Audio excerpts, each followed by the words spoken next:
Welcome to episode 47 of the Emberhart podcast, where we explore the essential life skills, character strengths, and identity-building tools that empower young women to grow into their true potential.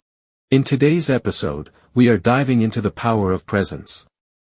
This topic opens the door to a broader conversation around mindset, especially the well-known ideas of fixed versus growth mindsets. Today's discussion will set the stage, with more in-depth exploration of these themes coming in future episodes. So buckle up, let us begin. The value of subtle joy, being present matters most. Dear Amelia Emberhart, I hope all is good today. I suggest that we take an important step forward and begin our conversations on the motivation behind taking different actions, and more specifically, how others' attention to activities makes a difference. I have been reflecting on how we respond to the efforts and actions of others, especially children, and what that teaches them about life and themselves. There is an idea I came across in a book called The Examined Life by Stephen Grosz. Grosz writes that mocking or praising children for things they should already be doing, like reading a book or playing an instrument, can send the wrong message. It teaches them to see those actions as a way to earn something, like praise or attention, rather than as meaningful in themselves. The action becomes a tool to get a reaction instead of being valuable for its own sake. When a child does something a little more challenging, like waiting patiently or sharing when it is difficult, saying, "Thank you," can acknowledge that effort in a way that feels genuine. But for everyday things, like drawing a picture or playing, it is often better to simply be present.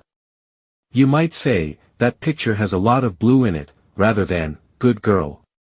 In this way, you show that you are paying attention, that the activity matters, and, most importantly, that she matters. The trap of external approval, fostering internal motivation. Something closely related to this idea has also been on my mind. Have you noticed how some people, children and adults alike, start doing things just to get a reaction? They may want to hear, "Great job," or, "You are so good." I have seen it happen when a child is deeply focused on something they enjoy. If someone interrupts with, "Wow, that is amazing," the moment can shift. The child starts repeating what they just did, what they know they can repeat successfully, not because they love doing it, but because they want that reaction again.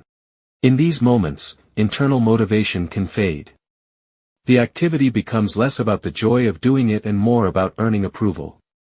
Joy and curiosity are replaced with an effort to gain reactions through familiar, safe tactics. They stop testing their limits and stick to activities that minimize the risk of failure. Amelia, this is so important that I will repeat it. You do not want to fall into this cycle, repeating activities that lead to certain outcomes while avoiding the possibility of failure. This mindset can lead to significant challenges in life. But we can discuss this more in the future. Returning to our current discussion, it is natural to want to be noticed and appreciated, we all do. But I believe it is crucial to encourage doing things purely for the joy of doing them, without needing praise or recognition. A child should feel free to draw, play, explore, and imagine simply because those activities are worth doing. When we do not attach praise or rewards, we allow those activities to stand on their own, meaningful and enjoyable in themselves. We help children, and ourselves, see the value in what we do, not because of others' reactions, but because it feels right and fulfilling to us.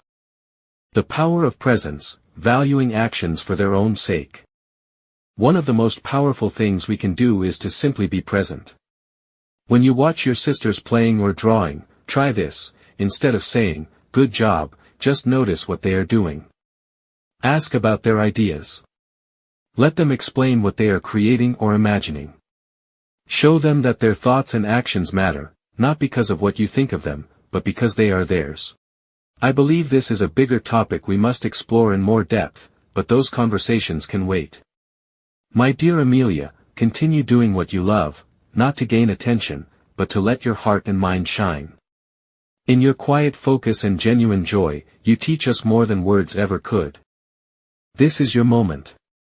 Take command and show us the path. Thanks so much for listening.